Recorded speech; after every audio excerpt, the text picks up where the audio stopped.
Sandro, eu queria saber hoje quem é o dono legal dessas áreas desocupadas afundadas ali pela Braskem. Olha, Alexandre, eu sempre tive em mente que seria o poder público a se definir. Municipal, estadual, tudo indica que é o municipal, que é um dano bastante localizado, tanto que a Defesa Civil Municipal é que é responsável de cuidar de toda a proteção da população que foi afetada, que está também ali no entorno, tá? Mas de um tempo para cá, começou esse boato que a Braskem é a dona. A Braskem vai empreender, vai fazer um grande condomínio. E no final do ano passado, eu estava lendo com calma o relatório da CPI, salvo engano foi de 2024. Eu recebi esse relatório do Senado e lá no relatório, lá para as tantas, lá das páginas lá do depoimento do então vice-presidente da Braskem. Ele disse que comprou, que a Braskem teve que comprar a área para poder entrar e fazer as medidas de mitigação. E ele fala isso por 5 ou 6 vezes na CPI. Eu não, peraí, então veja só, daqui a pouco a Braskem vai estar registrando isso no nome dela, será? Porque os acordos que foram feitos, eles foram feitos para permitir que a Braskem tivesse esse domínio temporário, digamos, instrumental, para adotar as medidas de contenção do dano, conter o perigo, certo? E uma vez cessado o risco, ela se retirar. Porque como é que ela vai ficar dona? Veja, ela vai lucrar com um crime que ela cometeu. Isso vai contra todo o direito. Então, o negócio, o acordo foi feito neste sentido. A Braskem juridicamente fica com domínio resolúvel. Por quê? Porque ela precisa entrar, precisa impedir invasões, precisa fazer o trabalho de zoonose, precisa tamponar as minas para poder diminuir a velocidade de afundamento, uma série de situações. Cessou o risco, cessou a causa do seu ingresso na área. É o chamado domínio resolúvel. Porém, diante dessa dúvida que surgiu, esses boatos, nada mais adequado do que levar a situação para o Poder Judiciário, no caso o Judiciário Federal, no sentido de que dele aclarar, tirar essa dúvida da sociedade, porque isso é um dos pontos que mais incomoda a todos. Como é que a Braskem vai ser dona de tudo aquilo ali? Aquilo ali representa quantos por cento da Olha, cidade? já se falou, eu não tenho certeza, mas eu já ouvi falando especialistas em 2%, 6%, 5%, Já por aí. ouvi. Então ingressamos com essa ação e pedimos como um pedido principal que o juiz declare que a Braskem indenizou a população. Se ela indenizou, ela não comprou. E só é dono quem compra e depois faz o registro. Mas, se o juiz entender que ela não indenizou e sim comprou, como disse o vice-presidente na CPI, então ele reconheça que ela está em mora com a população. Ela não indenizou a ninguém, ou seja, ela pagou um preço pela compra e venda. A indenização pelo dano é outra coisa. Então isso está na justiça. Esse segundo pedido é o pedido subsidiário. Somente será apreciado se o juiz entender que ela não indenizou. Porque se ela indenizou, ela não é dona. Então, a reversão dessa área ao fim, quando cessar o risco, vai para o poder público. Aí, neste ponto, me preocupa, Alexandre, algumas ações que estão sendo feitas a nível do legislativo, seja ele municipal, seja estadual. Eu vou explicar. Porque se você tratar isso, por exemplo, me parece que o plano diretor, eu não me debrucei sobre ele ainda, não tive tempo, é bem recente, mas ele limitou o uso daquela área. Mais ou menos, pelo que eu vi, pelo que eu li, é como se tivesse tratado como se fosse da própria Braskem, impedindo que a Braskem utilize aquela área para o comércio, para explorar, enfim. Se for reconhecido que a Braskem tem essa propriedade e se vem uma lei municipal, uma lei estadual limitando o exercício inerente ao direito de propriedade, você pode entender que há uma desapropriação indireta. Isso tem precedentes. E se entender que é uma desapropriação indireta, a Braskem vai entrar na justiça e vai cobrar, seja do poder público estadual ou municipal, uma indenização, porque está limitando o exercício de sua propriedade. Que, ao fim e ao cabo, uma indenização que vai ser pago pelo dinheiro dos contribuintes. Ah, não, mas não vai pagar, pode fazer uma compensação tributária, é dinheiro que vai deixar de entrar para o social, para a educação, para a saúde. Então tem que ter muito cuidado ao analisar de forma talvez apressada, no sentido de colocar essa limitação e dar uma resposta rápida, e lá na frente não gerar esse tipo de demanda, que no fim e ao cabo a Braskem iria lucrar com um crime que cometeu. Então eu acho prudente aguardar a decisão do juiz federal, que hoje é o juiz que está tomando conta e tocando, é o doutor André Granja, na Justiça Federal, tá certo? Uma ação recente, de qualquer sorte, não tenho, por hora, não tenho um pedido de liminar nenhuma, de modo que não tem uma urgência gritante, até porque, segundo os especialistas, nos próximos 20 ou 30 anos, nada daquilo poderá ser utilizado, porque vai continuar em movimento, até cessar de vez esse risco. Então continua ativo. Continua ativo. E aí já é outra situação. Isso, a gente chega lá. As indenizações, elas foram feitas de maneira justa, pelo valor de mercado, pelo valor venal. Como foi feita essas indenizações? Ficou gente de fora dessas indenizações e ainda falta pagar pelos danos morais? Alexandre, as indenizações em relação ao dano material, em regra, eu não vi reclamações. Se realmente entender que foram indenizações. Porque se foi compra e venda, não houve indenização. Mas o valor que foi entregue, a maioria das vítimas, ela não reclamou, essa maioria não criticou, tá? Tem um caso ou outro que pode ter criticado, mas aí foram fatos isolados e precisa ser discutido isoladamente, individualmente. Agora, a situação é muito diferente em relação aos danos morais. Eu vou te explicar. O dano moral, a Braskem, ela adotou uma prática bastante ilegal e imoral. Ela tabelou, que é proibido, tá? Pela Constituição Federal, e o Supremo já disse N vezes, você não pode tabelar ou tarifar o dano moral. O que é isso?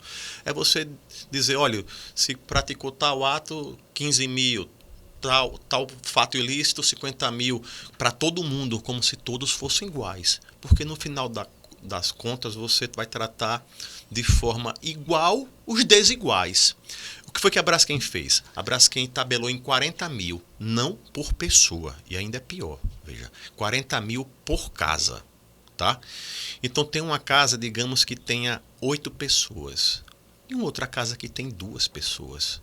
Se você for dividir per capitamente, você vai ver, sai no prejuízo. Há de convir que há uma disparidade, né? Ou seja, uma família vizinha da outra vai receber um valor muito menor, certo? E, ao mesmo tempo, não levou em consideração as peculiaridades inerentes ao ser humano, porque quem ganha recebe um dano moral não é um imóvel, é um dano na pessoa humana, no ser humano.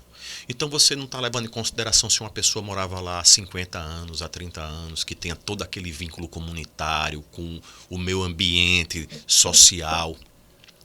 Você está tratando ela igual a uma pessoa que foi morar lá há 6 meses. Isso fere a igualdade também, entendeu? Então é inconstitucional você tabelar, tá? E tão grave quanto isso foi o seguinte, que as pessoas no chamado PCF, o Programa de Compensação Financeira, que nada mais é um programa de indenização. A Braskem, nesse PCF, ela fazia uma proposta casada. Ela dava a oferta pelo imóvel, que é o dano material, ou qualquer outra coisa materialmente mensurável, e o valor do dano moral, que é desta forma que eu estou te colocando. Mas era casado. Só fechava o acordo para pagar o dano material se aceitasse o dano moral.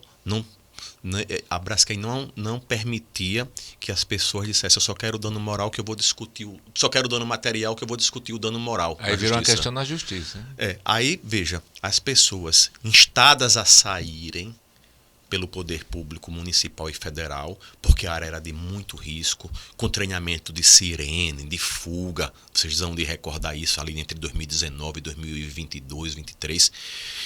Dizia-se, a própria CPRM, que se chovesse 70 milímetros haveria um dolinamento, né? Esses termos que a gente foi aprendendo geologicamente, né? E todo mundo apavorado. E as pessoas apavoradas não tinham para onde ir. E terminava aceitando.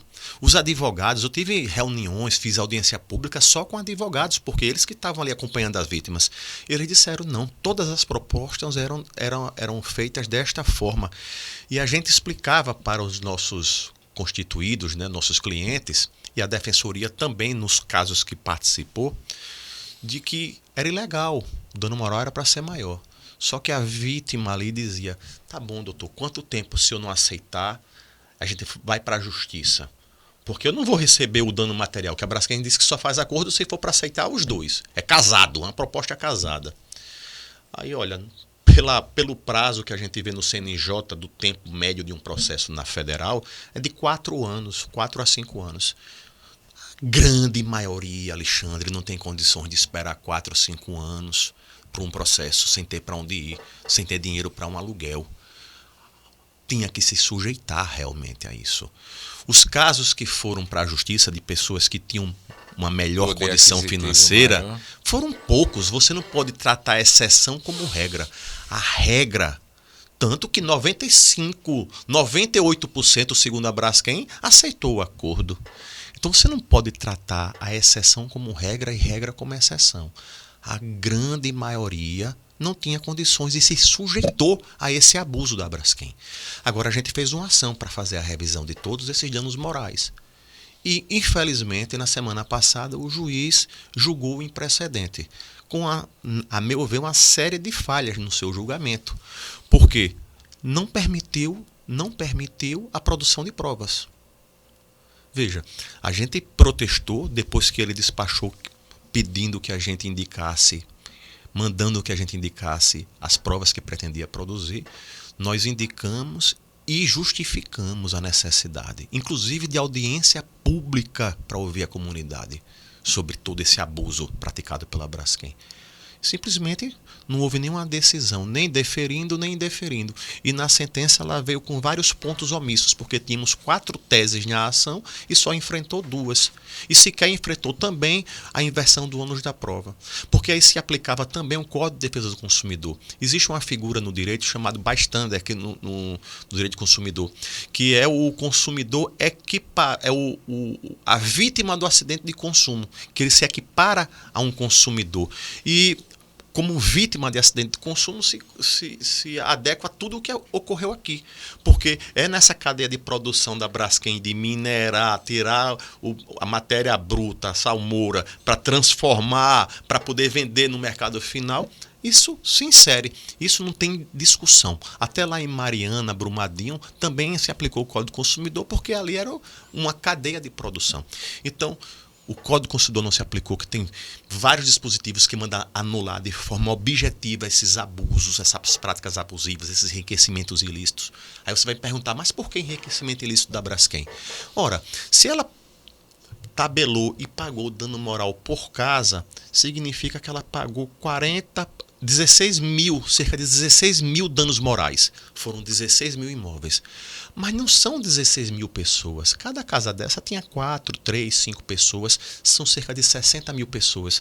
Então, ao invés de eles pagarem 16 mil indenizações, era para ter pago 60 mil indenizações. Isso é um enriquecimento ilícito no final das contas. Agora, veja, a justiça vai permitir isso. Tem chamada também a eficácia horizontal dos direitos fundamentais, que é a aplicação imediata, direta da Constituição na relação entre particulares. A Braskem é um ente particular de forte poder social, sim. Nenhuma vítima da região se compara a ela, todos são vulneráveis. E ela usou desse forte poder social dela para ferir a igualdade, para violar o direito do consumidor. Isso também é tese e não foi enfrentado. Então há uma série de omissões. Nós estamos preparando um embargo de declaração, com todo o respeito ao doutor André. Eu tenho um respeito e uma admiração por ele, pelo magistrado pessoal, mas há sim algumas falhas na decisão que precisam ser aclaradas. Eu digo sempre, gente, a gente está vivendo um mundo real e o judiciário tem que decidir conforme o mundo real. Eu percebo de alguma forma a sensação de blindagem para não mexer em nada que foi feito. Peraí, o ser humano aqui, alagoano, maceuense, não é diferente do ser humano lá mineiro, de Brumadinho, por exemplo. Porque lá chegaram ao terceiro acordo para fazer o definitivo. Porque se mostraram os outros insuficientes. E aqui está provado por A mais B, Alexandre, que o acordo que foi feito, que foi o possível na época, e eu participei do acordo principal em 2019, foi o possível de fazer. Não foi o melhor, não, mas foi o possível diante de todo o cenário, de N circunstâncias. Tá? Agora, na execução do acordo, o mundo mostrou que algumas situações foram insuficientes. E mais, o PCF, que é o programa da Braskem, ninguém fez acordo sobre aquela forma de PCF. A Braskem que criou e impôs de forma iníqua para a população. Então tudo isso precisa ser revisado. Não dá para querer blindar o que foi feito de forma insuficiente, sob pena de praticar uma enorme injustiça. O direito tem que servir à sociedade. Eu vi um ministro uma vez do Supremo dizendo: quem tem, manda. Quem tem, manda. Os donos do poder do capital, eles se impõem. A justiça está aí para dizer não, dá um basta. A gente precisa que a justiça aqui dê um não, dê um basta à prática abusiva da Braskem. O processo, então, é um processo em andamento. Não tem encerramento na justiça. Não, ainda não. Esse processo continua, está no prazo de fazermos um dos recursos, que é o chamado embargo de declaração, para suprir algumas omissões que nós temos certeza que o juiz há de entender, analisando com calma, vagarmente, que realmente houve essas omissões.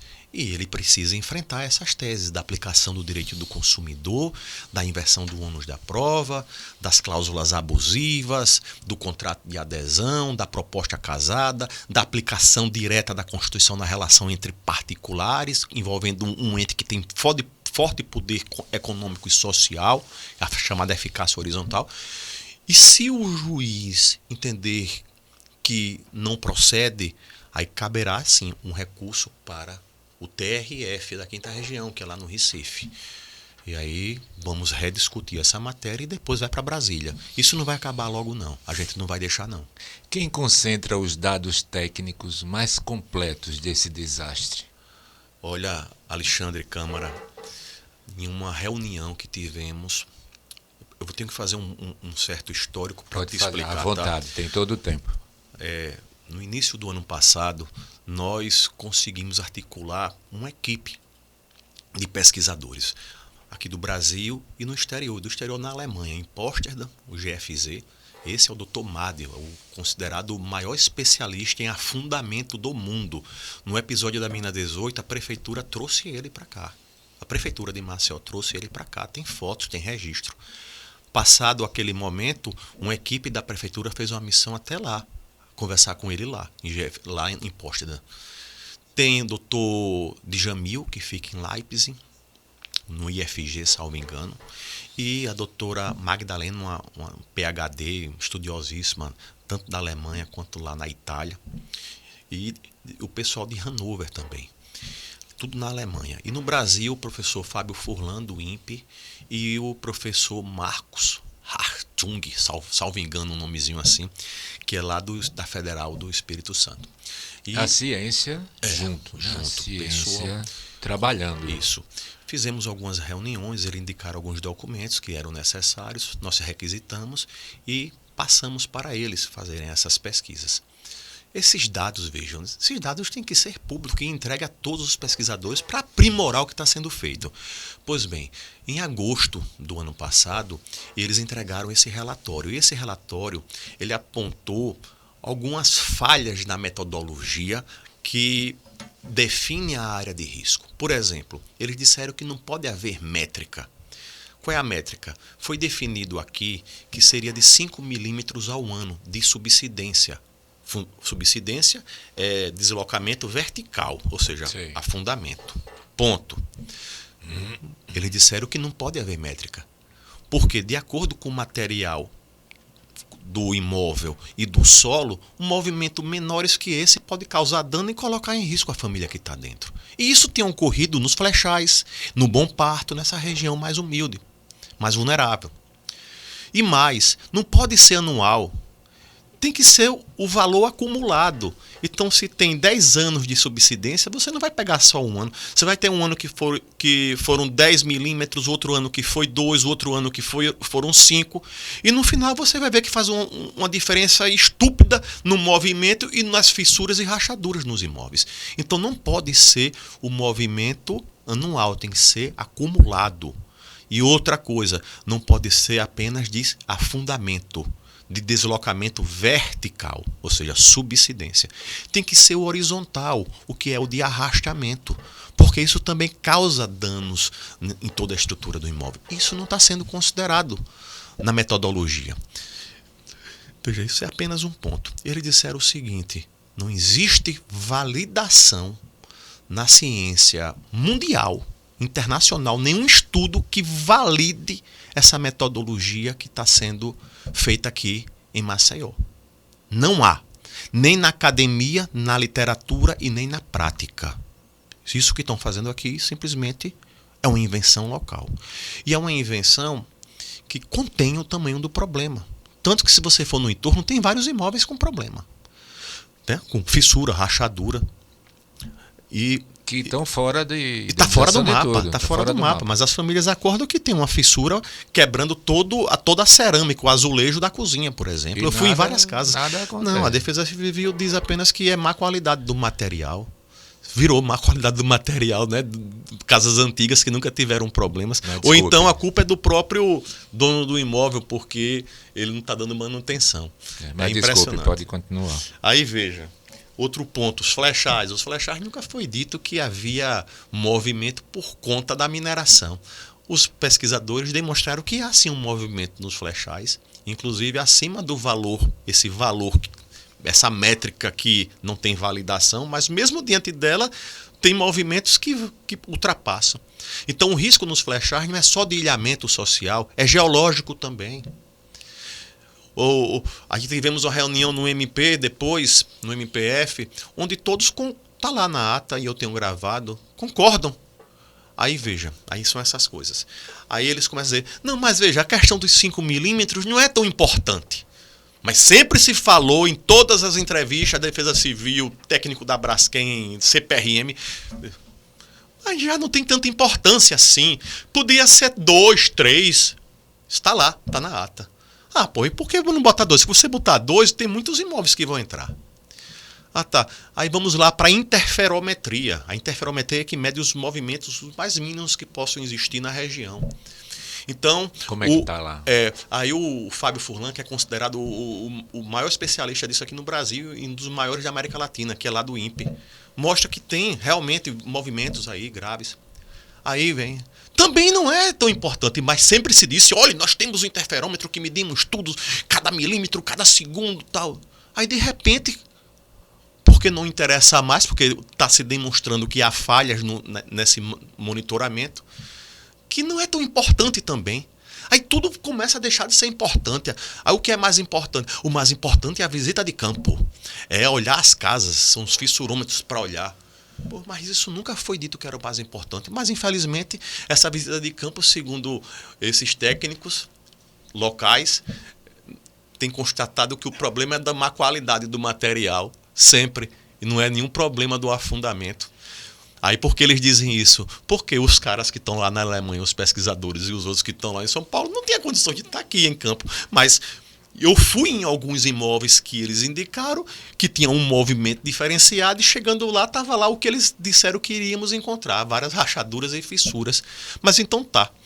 Mas veja, por amor à ciência, já que eles estavam criticando, porque segundo o pessoal da CPRM, Defesa Civil Nacional, Municipal, eles fizeram com limitação de dados, então não iria acolher essa pesquisa, certo? Mas aí os pesquisadores, numa reunião conjunta, disseram, olha, veja só, a gente está disposto a fazer complementação com mais dados. Para isso, a gente quer o acesso ao maior portal. Chega onde você colocou na sua pergunta, onde é que está? Aí a doutora Magdalena disse, temos notícias que há um portal geofísico, geológico, de geodados, alguma coisa assim, que fica com a Braskem. Queremos acesso a esse portal porque lá a gente vai ter acesso a tudo e a tudo que todos têm, porque aí a gente discute melhor. E a Braskem? Aí, veja, antes mesmo da Braskem responder, ou a própria Defesa Civil, uma representante do MPF disse que precisava amadurecer e que não concordava. Aí, a Braskem, os outros órgãos, seguiram nessa linha. E os pesquisadores disseram, não, então tá bom, vocês querem o quê? Que indique quais são os dados, os relatórios. O pessoal, tá bom, então quando acabar a reunião, preparar um ofício indicando. Aí, no mesmo ofício que indicou, também pediu mais uma vez o acesso a esse portal. Porque quem tem que dizer o que precisa é o pesquisador. Ninguém pode impor para ele, olha, você vai fazer com base nisso. Ele, não. Eu tenho que fazer no que eu entendo, cada qual no seu quadrado. Para eu fazer uma pesquisa séria, correta e não ficar fragmentada em dados, porque depois que entrega vai dizer, mas não levou em consideração esse outro, vota. O pessoal está fazendo uma pesquisa aqui, não está recebendo nenhum valor para isso. Estão contribuindo com essa situação para aprimorar o que foi feito aqui, esse critério dessa metodologia. É na ciência, na academia. E aí eles disseram, não, eles bateram o pé. E aí eu recomendei aos pesquisadores, olha, só siga com complementação quando o acesso for permitido. Tá? Aí veja só que absurdo, Alexandre. Eles criticam o estudo porque tem insuficiência de dados. Apesar dos pesquisadores disserem que não, que tem, está correto. Mas se vocês querem, a gente faz, se colocam à disposição e diz, olha, a gente quer acessar essa base. Onde estão esses dados? Aí eles negam. Pô, peraí, vocês criticam, eu quero acessar a maior base de dados, vocês negam? Que segredo tem aí dentro dessa base de dados? O que explica, ultra secretos. O que explica essa dificuldade, né? Quer dizer que a Braskem que cometeu o crime pode ficar com isso tranquilamente, com as provas do crime. Mas pesquisadores seríssimos, independentes, não podem ter acesso. Por que será? O que é isso? Que publicidade? Que indução, inclusive, que querem fazer junto à prefeitura para colocar sigilo? Eu procurei saber, o único local que tem sigilo de acesso é na Petrobras e tem uma certa razão, porque é uma questão de interesse nacional. A própria economia, a energia, né? A indústria energética, né? Mas aqui, quando teve um acidente, o maior acidente urbano, crime urbano no mundo em mineração, você está querendo impedir o acesso? E mais, depois de criticar a pesquisa que foi feita, os mesmos pesquisadores indicam, então a gente quer esse acesso, aí não vai ter o acesso? Tá de brincadeira a hora. Vamos parar com isso, minha gente. Estão de brincadeira. Vamos levar isso a sério. Tá todo mundo percebendo o que está acontecendo. Vamos parar com essa blindagem. Todo mundo, a academia tem que ter acesso a esses dados e fazer pesquisa. Estão com medo de quê? Qual o medo que se tem ao encontrar lá? De que o tamanho seja maior? Os pesquisadores. Isso, porque pode causar pavor social, pânico social, Alexandre. Eu só vi em um momento aqui, e não foi pela transparência, pelas divulgações, não, foi pela falta delas. Foi na Mina 18, que o povo foi evacuado de um hospital às pressas, nas macas, retirados. Ruas, parecia filme, saindo durante a madrugada, assim, a população saindo do Bom Parto. Ônibus indo aos flechais retirar a população no meio da noite, porque haveria um colapso. Quando se sabia, há mais de uma semana, 2 semanas, que os movimentos estavam muito altos do solo. E calaram. Calaram para não causar pavor. Pois, olha, o silêncio causou um pânico, porque foi em cima da hora tirar as pressas. Então a transparência tem que ser a tônica. Nada pode ser escondido, principalmente das vítimas, que é a destinatária de tudo. Então vamos parar com essa balela, com essa conversa mole. de criar uma falsa premissa para poder negar o acesso. Veja, esses pesquisadores, a única coisa que eles pediram foi a utilização dos dados para publicação acadêmica, revistas científicas.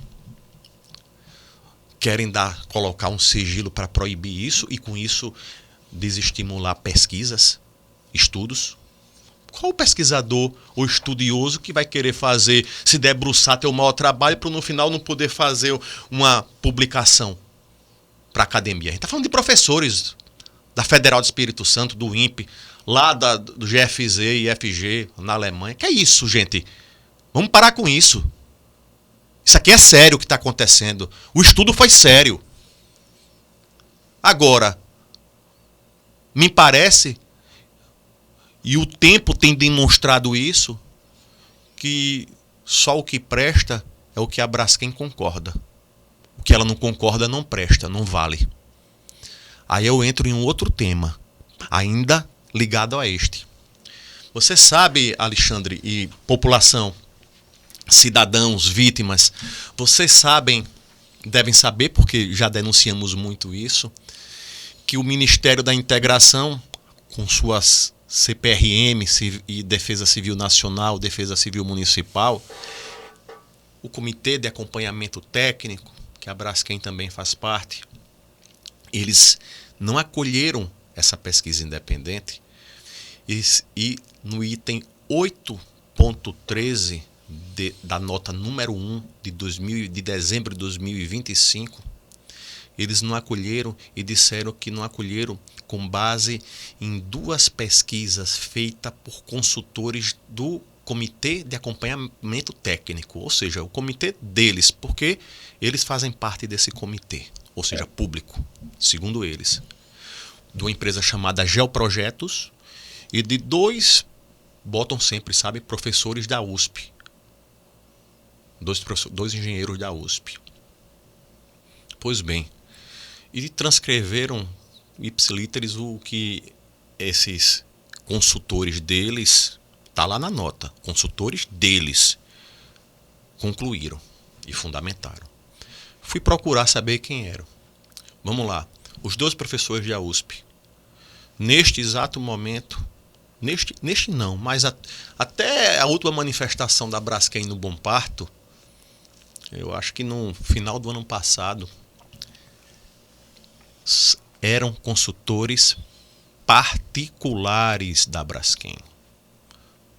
Ou seja, ao mesmo tempo que são 2 consultores particulares e pagos pela Braskem, também são consultores da Defesa Civil Nacional, da CPRM, do Ministério da Integração, da Defesa Civil Municipal.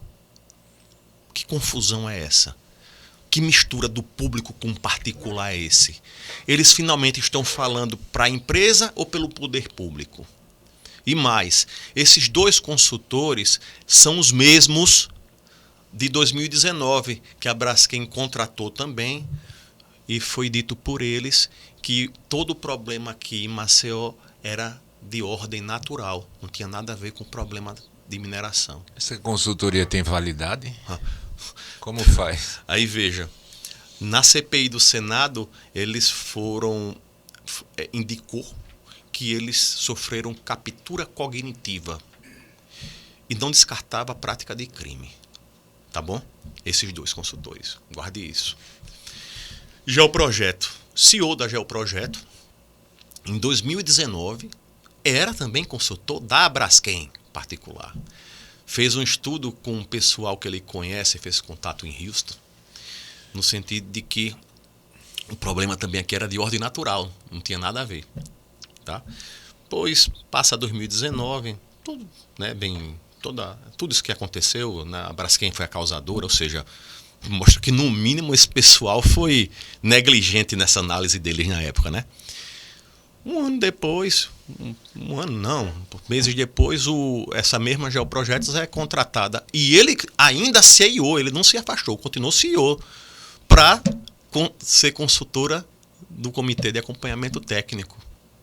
Ou seja, os consultores da Braskem, eles preparam as defesas da empresa E o poder público agora replica a defesa da empresa como um ato oficial do Estado. Estado União Federal, Estado Município de Maceió. O Estado de Alagoas eu não estou nem colocando, porque a Defesa Civil nem está participando de nada disso que está acontecendo. Então, veja, a Braskem escreve pelas mãos dos órgãos públicos, fala pela boca desses agentes. No final, ela que está ditando tudo o que tem que ser feito. É a chamada captura. Os órgãos foram capturados. E isso está provado. Então, no mínimo, houve uma falha no compliance, né, da Braskem, de permitir isso acontecer, e do poder público que permitiu isso acontecer.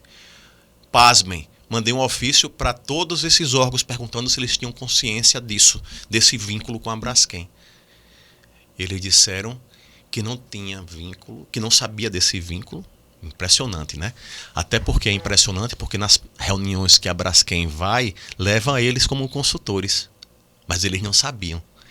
E mais, mesmo tendo essa ciência agora, não vai mudar a nota que não acolheu a pesquisa independente, porque entende que ela é técnica. Gente, você está tratando todo mundo como se fosse idiota. É a certeza de quê? Da impunidade. Está feio, está feio. Não sai na mídia, né? Rapaz, a gente denuncia, sai muito pouco. Muito pouco. Sai muito pouco. Mas denuncia. Denuncia, com certeza. Tribuna ontem deu, né? A Tribuna falou, a Tribuna sempre vem falando, sabe? A Tribuna, ela realmente tem um posicionamento mais progressista. A Tribuna é o órgão que mais faz a cobertura do caso Braskem. Eu sei que há um cansaço da própria população, das vítimas, né? Já vai em 8 anos, né? 8 anos nisso, já se vão 8 anos. Aí a notícia vai ficando chata, a pessoa vai perdendo interesse, né? Tem isso, né? Também, né? Mas os órgãos que divulgam da imprensa me relatam que a quantidade de acesso é enorme. Então há sim interesse, continua havendo um interesse muito grande. Por que tem esse interesse? Porque todo mundo está vendo que tem muito a ser feito ainda. Isso não está resolvido. Olha, quem diz que isso aqui é um case de sucesso é porque não quer enxergar o mundo real, por conveniência. Por conveniência. Porque dizer que as indenizações foram corretas, para com isso. Você está querendo blindar uma coisa que não aconteceu. Dizer que não pode ser revisitada essa situação, o direito é claro em dizer que pode ser revisitado, sim. Dizer que a metodologia para delimitar área de risco tá boa? Não, não tá não. Basta você andar no entorno e ver N problemas. Gente, vamos lá, fora do mapa, prédio da Casal, da Eta Cardoso. Eu fui lá 2 vezes nesse prédio. O prédio está todo fissurado, com fraturas, rachaduras e com mais de 100 intervenções para conter os problemas. Sabe quem fez essas intervenções? Veja, está fora do mapa. Se está fora do mapa, a Braskem não tem responsabilidade. A Braskem que fez as intervenções para impedir que colunas quebrassem, paredes rompessem. Como é que a Braskem está fazendo isso em algo que ela não é a causadora? Isso está documentado, gente, pelo próprio diretor da Casal. Quer dizer, aí você... O que foi que eu fiz? Então eu fui nesse prédio, peguei um mapa, tá, desses que pega pelo Google em tempo real, e fui fazendo a linha que fica esse imóvel da Casal, certo? Do Eta Cardoso, até o outro lado do Bom Parto. Sai do Bebedouro para o Bom Parto. Todos os imóveis que estão nessa linha, todos não, vamos lá. Mas muitos imóveis estão com rachadura, fissura, trincas. Mas a Braskem, veja, não dá reparo nesses imóveis. Mas deu naquele. E do cidadão que está ali? Ele que vai ter que tirar do bolso? Aí eu fiz uma reunião, veja que interessante, lá na Defesa Civil há um tempo atrás, Alexandre. Para conhecer a Defesa Civil, ver como é o monitoramento lá, o professor Abelardo, que é o diretor. E o Abelardo, naquele instante, o Abelardo é o diretor da superintendente, é o nome desse, eu acho que é superintendente que se fala lá. E a gente, após uma visita em campo, sentamos para conversar, e ele me disse que aqueles imóveis que estão no entorno com problemas, com rachaduras, têm nexo causal com a atividade da empresa, e que a empresa deveria indenizar essas pessoas. Aí eu enviei um ofício para colocar no papel, aí já mudou o assunto. Só que o motorista da defensoria, um nosso colaborador, que ele sempre entrava, a defensoria é um órgão ainda carente, a Ascom não consegue mal acompanhar, uma dificuldade, tanto que não sai nenhuma linha sobre o caso Braskem pela defensoria, que é outra coisa muito interessante. E aí o motorista, ao invés de tirar foto, ficou filmando. E essa conversa tá filmada e toda gravada. Eu digo, rapaz, isso está gravado e você disse que não falou. Tá aqui, ó, o áudio tá gravado. Veja, como é que... Enfim, é uma coisa assim. Vamos parar com isso, gente. As pessoas estão sofrendo. E eu acho interessante que me criticam, Alexandre, porque eu dou publicidade a tudo do caso Braskem. Ora, como é que você tem que deixar as pessoas que estão nesse entorno conscientes de tudo que está acontecendo para elas mesmas tomarem suas decisões de ficar, de sair. Numa mina 18, se elas tivessem a parte, tivesse transparência desde o início, quando houve um monitoramento diferenciado, mostrou que estava havendo um afundamento diferenciado, muitas pessoas teriam decidido com antecedência tirar suas famílias com calma. E não sair com dignidade. E não sair correndo pela noite. Tem filmagem até hoje, o pessoal correndo pela noite, a multidão. Os hospitais sendo esvaziados, as ambulâncias várias na porta, as macas entrando, os ônibus chegando nos flechados, o povo tudo entrando. Aí eles me criticam. Digo, olha, não adianta. Não, porque... Eu critico porque isso causa pânico. Causa pânico. Não Consciência crítica. Não foi a informação que causou pânico na mina 18. Não, porque tem advogados aí que estão atrás querendo, o que eles chamam de, como é que chama? Uma advocacia, tipo alguma coisa assim, de sair pegando abutre, alguma coisa assim, se valendo dessa situação ruim. Se tem algum advogado que está cometendo ilícito, você vai na polícia, você faz a notícia crime na polícia, um boletim de ocorrência, ou na própria OAB, numa comissão de ética. Mas discurso ad interrorem, tipo para intimidar, olhe, não dê, não faça. Comigo não cola. Eu vou continuar, tudo que não estiver sob sigilo judicial, eu vou continuar divulgando a bem da população e a bem da transparência. Eu já vi muita gente reclamar por falta de transparência. Agora, por transparência, no maior problema geológico em área urbana do mundo, feito por ação humana, heterotópico, como eles falam lá na ciência, querem colocar sigilo ultra secreto, com termos de confidencialidade. Para com isso, minha gente. Para com isso. Nesse trabalho que foi realizado, nesse relatório que os cientistas fizeram, vocês identificaram mais alguma coisa que você não falou? O que, por exemplo, existe a possibilidade de atingir outros bairros, esse afundamento? Veja, não, o que eles falam é que se a metodologia for adotada, a metodologia com validação internacional, científica, na academia, na prática, a área pode ser maior do que está hoje. O mapa que está a área chamada 00, que é de relocação, pode ser maior.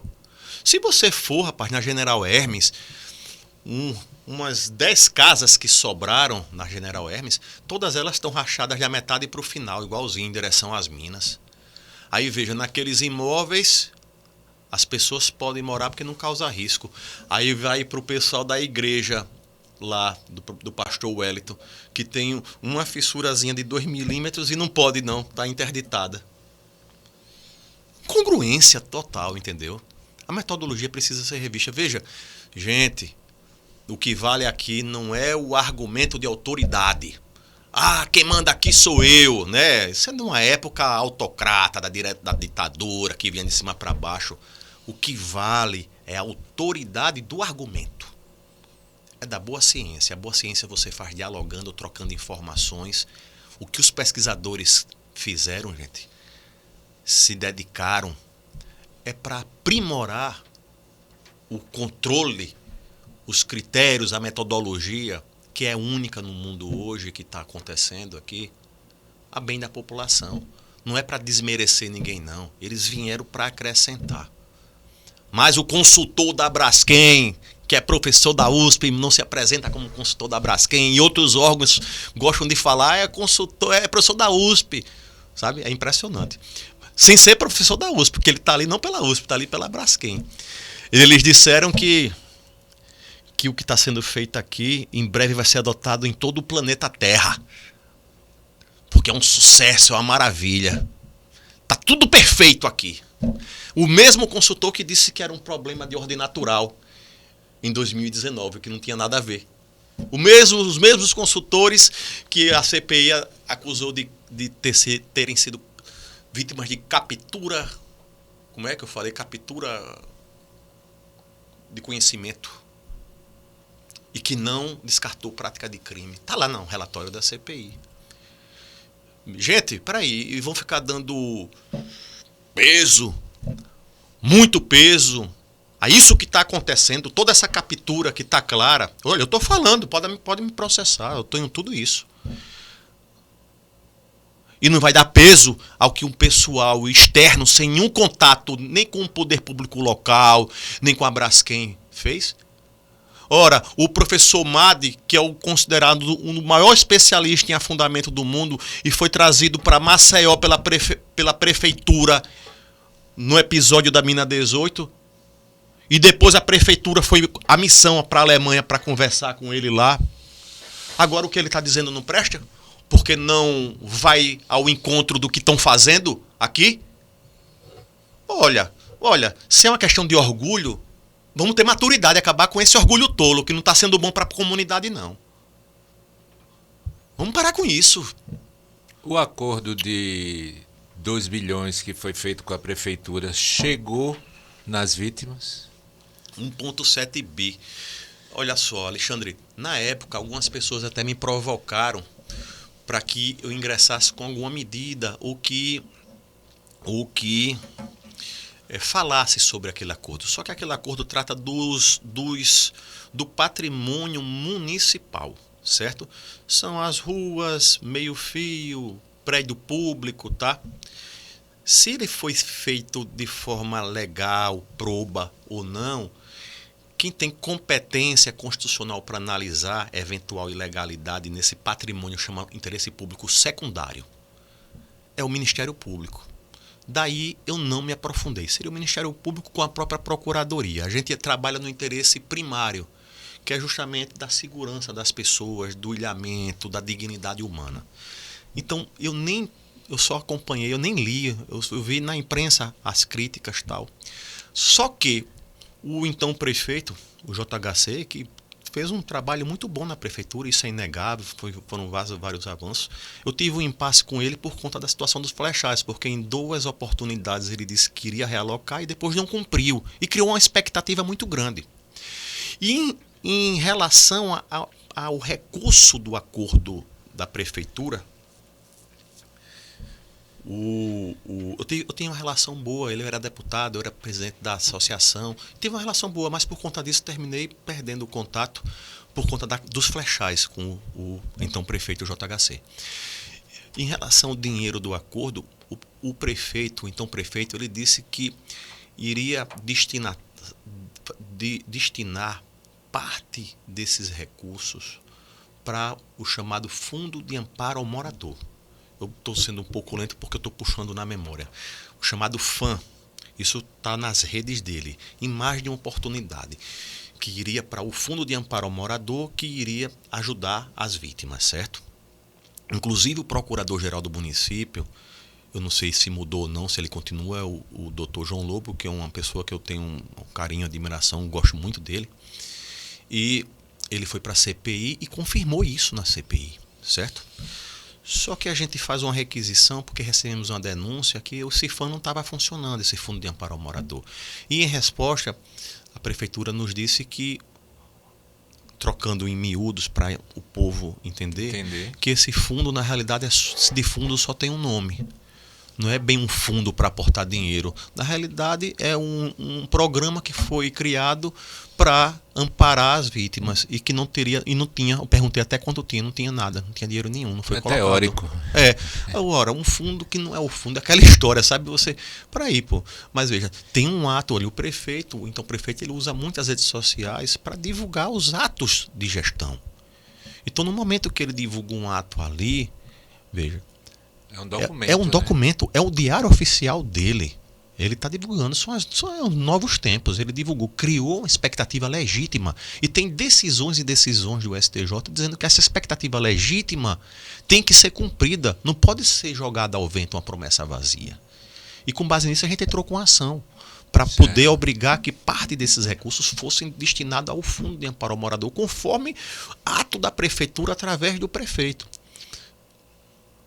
A gente, infelizmente, tem perdido muito na justiça. E mais uma vez perdemos e recorremos. É por isso que eu estou dizendo, é necessário julgar de acordo com a realidade. É uma engrenagem. O que foi feito de forma insuficiente, incorreta, precisa ser revisto. O direito tem que servir à sua sociedade, a sociedade ao qual ele está inserida, sob pena de ficar desacreditado, desmoralizado. É aquilo que eu te falei. Quem tem, manda. Eu acho que foi o ministro Dino que falou isso. Quem tem, manda. Quem tem capital, manda.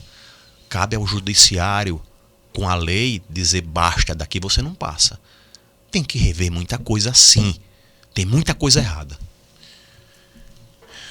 Você tem tido um posicionamento muito humano, né? Muito preocupado com a justiça social, com a vida das pessoas.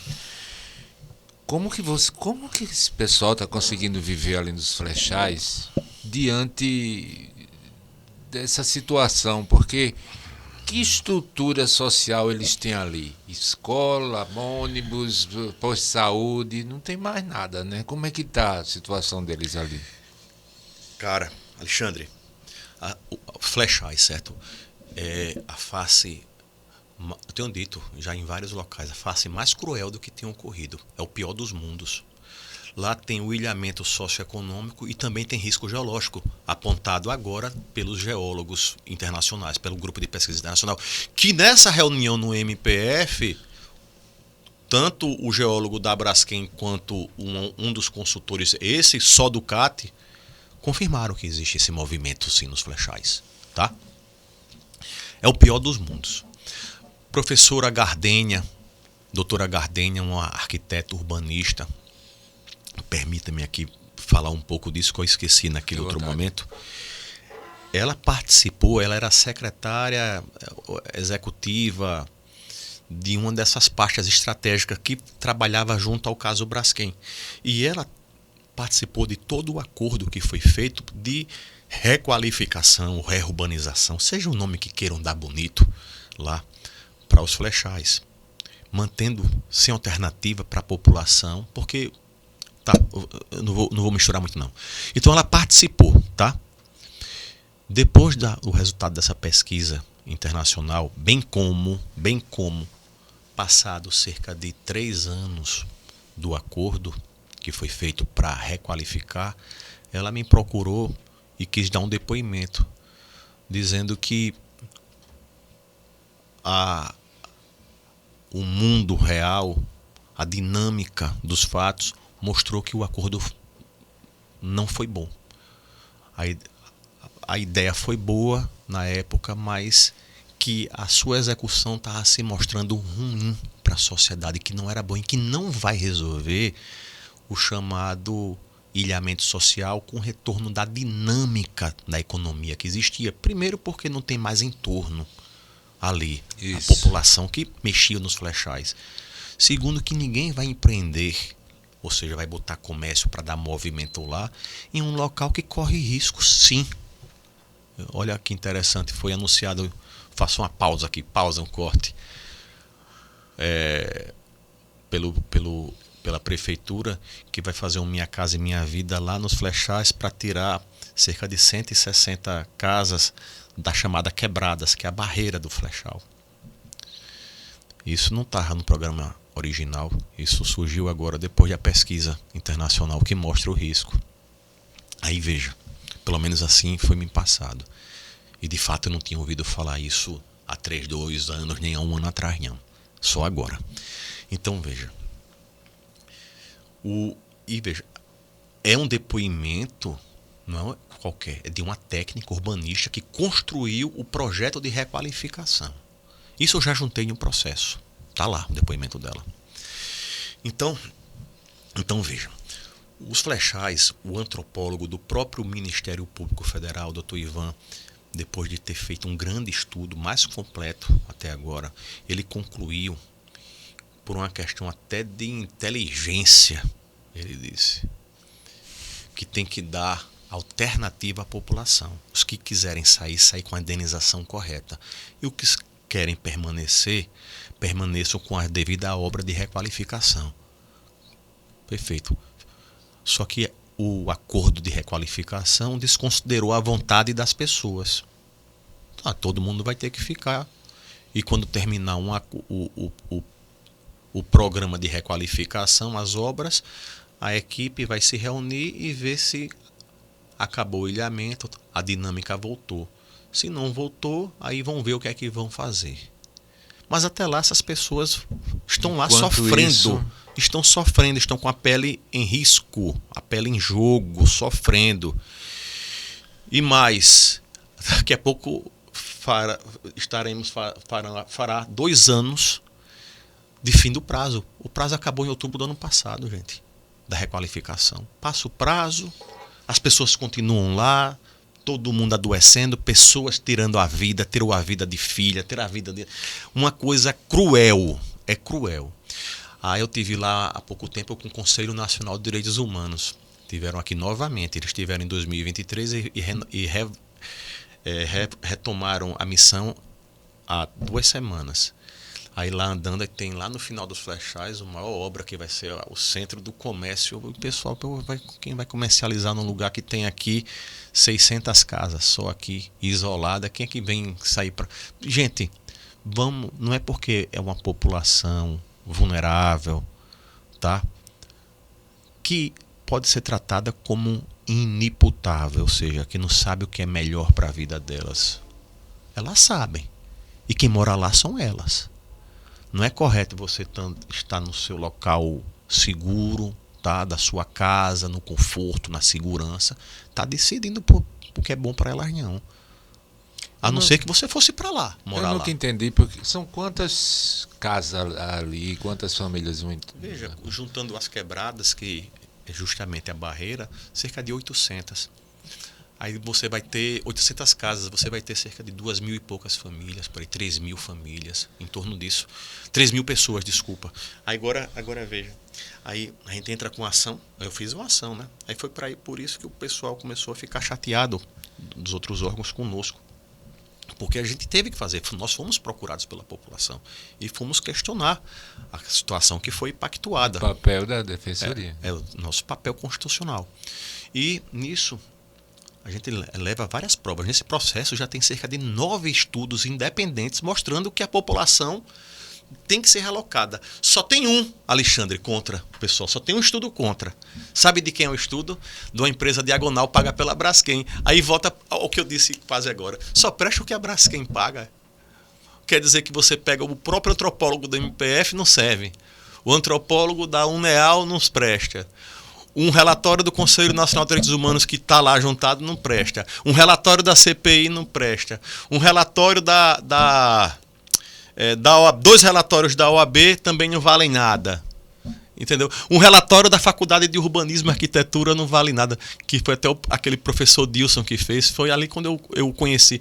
Tive mais contato com ele. Veja que interessante o motivo do estudo da UFAL. Foi um ofício que eu mandei para o reitor Tonholo, que aqui eu deixo o meu abraço. Gosto muito dele. Aquele cara brilhante, dinâmico. Mandei para ele pedindo a solicitação de que se verificasse. Por quê? Porque quando eu entrei com a ação e fui falar com o doutor André Granja, tem um argumento da União. Porque nesse processo a União está aliada à Braskem, sabe? Na defesa contra a população que quer, certo? Aí, um dos argumentos que tem lá contra a medida liminar, que eu pedi uma medida liminar para dar essa oportunidade à população a escolher, que é o mínimo. Aí o juiz disse, olha, tem um argumento interessante, porque se sair essa população, vai criar uma nova borda. E, tá entendendo? Saindo, aí vai criar uma nova borda, vai criar um novo problema. Então, quem ficar na borda na próxima leva, vai querer sair também. E aí vai mutilar Entendi. a cidade toda, um processo de mutilação. Aí eu fui mesmo, foi. E cadê esse estudo? Onde é que tá? Onde é que tá essa prova, né? Porque o juiz não julga com fé. Fé é para religião, certo? Ou para esses fanatismos, esses fanáticos que tem aí de tudo, de política, de futebol, de tudo. Mas, vamos lá, fé é para religião. O juiz julga com prova. Onde é que tá? Não tem, ó. Mas, puxa vida, não tem prova disso. A União está dizendo isso e a gente vai ter que acreditar porque tem que ter fé. Vamos lá. Aí eu fiz um ofício para a UFAL. Aí o reitor mandou para a Faculdade de Arquitetura e Urbanismo e lá foi designado essa equipe. Essa equipe fez um grande estudo e no final concluiu o que a população já sabe. É por isso que eu digo, vocês têm que ouvir a população, quem mora lá. Quem conhece mais são eles, gente. Não vamos tratar como se fosse um detalhe, não. Eles que sabem. Aí concluiu da seguinte forma, olha só, geografia peculiar naquela área. Você tem na frente a lagoa, do lado, para quem está de frente, escombros, porque é tudo que foi retirado. Atrás, escombros, foi tudo retirado, área vazia. E no lado direito, uma barreira. Comércio não tem nenhum dentro dos flechais. Na realidade, os flechais tem que sair, se você precisar de água, 7 horas da noite, não tem onde comprar. Você tem que sair, subir para comprar lá na Chan do Bebedouro. A Chan do Bebedouro, a parte alta, não tem ligação nenhuma. Então, se os flechais saem, é o fim da linha. É o fim da linha, trocando em miúdos aqui. Saem dos flechais, falta nenhuma fará aos remanescentes de lá. Quem está colado é a Chan do Bebedouro. Por quê? Porque não tem vínculo econômico. Lá tem um ilhamento, o pessoal de lá é que precisa correr para lá para pegar qualquer coisa. Lá não tem nada que o povo de cima tenha que descer para comprar. Então, ou seja, essa história que vai mutilar porque vai surgir um novo problema e assim vai mutilar. Não, não tem. Ali é o fim da linha de borda. Acabou. Aí eu junto. Bom, se o problema é esse, foi negado a liminar por isso, tá aqui, ó, uma prova. Apesar da União não ter provado, eu solicitei. Tá aqui a prova. Consegui. Tá aqui. Aí surge um outro problema. Não, mas tem essa outra situação. Mas tem outra... A gente olha assim, bicho... É uma resistência com o pessoal do Flechal. Você pagou peraí, rapaz. 60 mil... Vamos julgar com o mundo, esse mundo real, esses fatos. O que está acontecendo. Vamos olhar o direito dessa forma.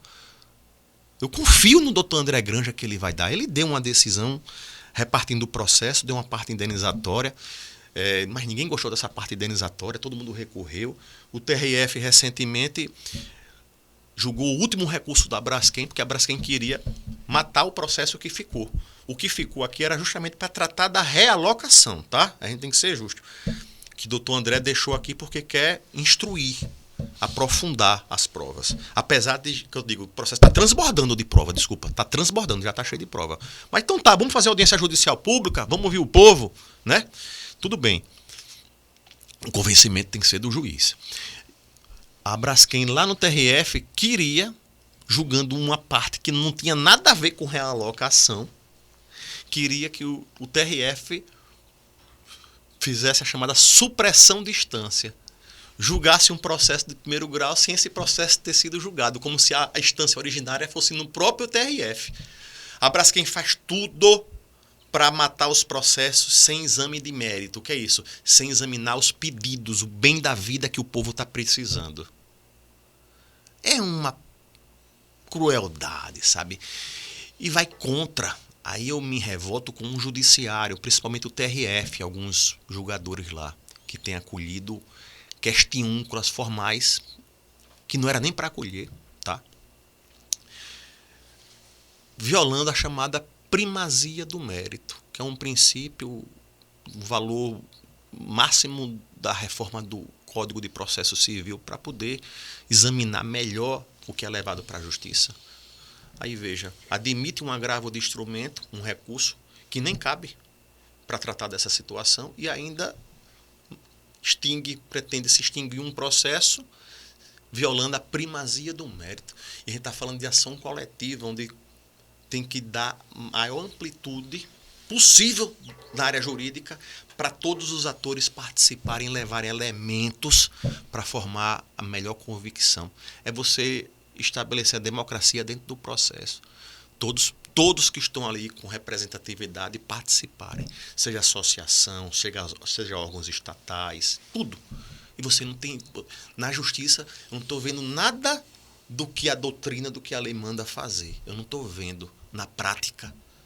Na lei é linda, mas na prática, no caso Braskem, é uma aula do que os livros, os manuais não aconselham. É triste dizer isso. Mas tudo isso está no processo. Eu mostro qualquer situação, eu posso pegar e mostrar. Então é isso que está acontecendo. São 14 ações que temos contra a Braskem, ações civis públicas, porque são necessárias. Inclusive para rever a composição do comitê de acompanhamento técnico. Para quê? Inserir as vítimas dentro do comitê, que não tem representante das vítimas, com seus assessores livremente escolhidos por elas, mas pagas pela Braskem, pagos. A Braskem teria que depositar esse dinheiro e o juiz vai passar para esses consultores das vítimas. E retirar a Braskem desse comitê. É uma ação que a gente entrou em agosto, pedido de liminar. Não teve a liminar. Como não tem urgência? Se esse comitê de acompanhamento que define se o mapa vai mudar ou não. Se tem um monte de gente na borda sofrendo, vendo suas casas rachando, gente. Por que não tem sido possível garantir a independência dos órgãos, né? Por conta, ninguém sabe, do poder financeiro da Braskem. O MPF, né? Deu um parecer contrário a essa ação, gente.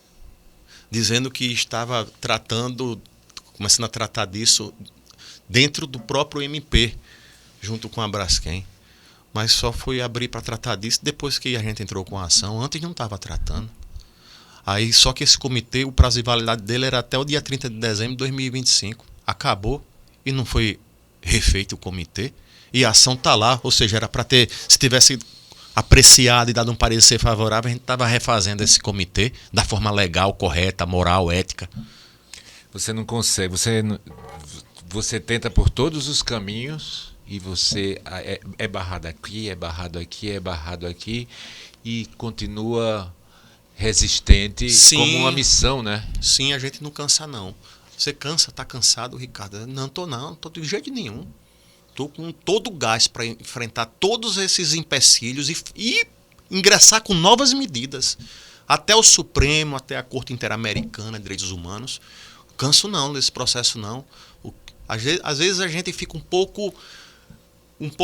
gente fica realmente indignado. Indignado sempre.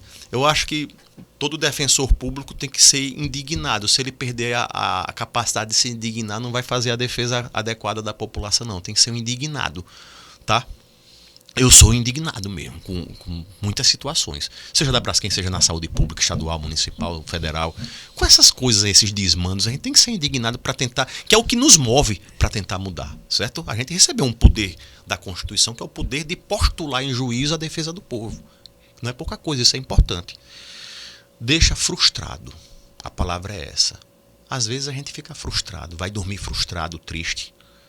Mas nada como, mesmo sem dormir, dormindo pouco por conta da frustração, por conta da raiva que a pessoa tem naquele momento, né? Mas a nossa raiva, a minha raiva, da mesma forma que ela vem rápido, ela vai embora rápido, graças a Deus. E aí a gente acorda, toma aquele banho, vamos em frente, recebe uma ligação de um, de outro, de uma vítima, olha com calma e vamos com tudo pra cima, que tá errado o que tá sendo feito, e a gente vai revirar, vamos virar essa mesa, porque a gente tá do lado certo, o direito é bom. Se não fosse bom, a gente não tava lutando não. Pode ser contra quem for, a gente não se intimida, nem, eu sempre digo, com interferência de grandes autoridades, nem de pequenas autoridades, nem de poder público, nem de poder social, privado e econômico forte, nem de brutalidade, aqueles que gostam de falar em tom de mais de brutalidade. Ninguém, a gente não tem medo de ninguém não. A gente vai para frente, seja contra quem for, em defesa da população. A causa da população, desde quando é de formação humana, não é porque é na defensoria, tem que ser assim. Se eu vou defender, se nós vamos defender uma causa, essa causa passa a ser minha. Eu pessoalizo mesmo.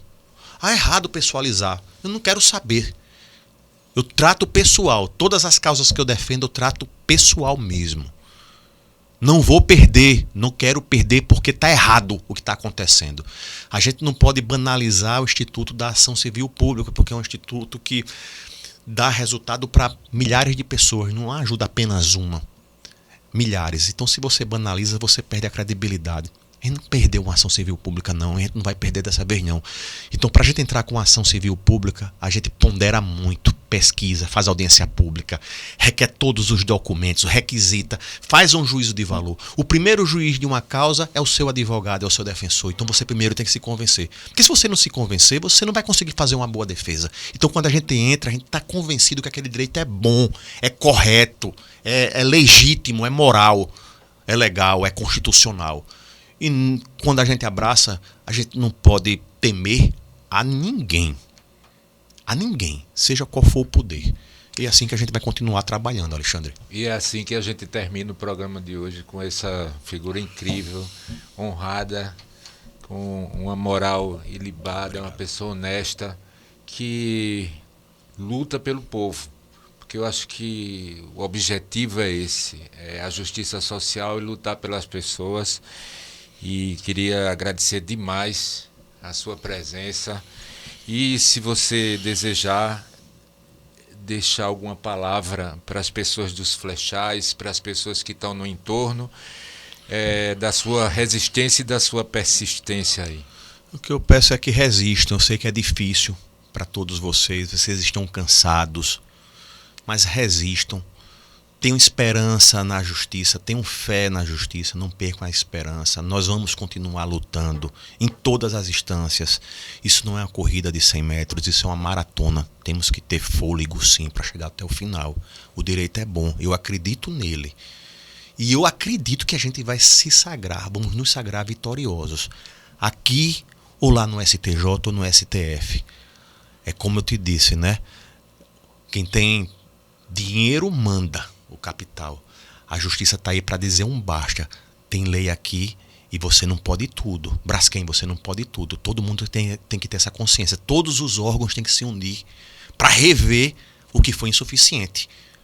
Isso não é humilhação, não. Tá? Rever o que não foi correto. Pode ter sido feito correto, a visão foi boa lá, mas com a dinâmica dos fatos, você tem que reconhecer o que não foi bom, o que não foi insuficiente e rever as posições.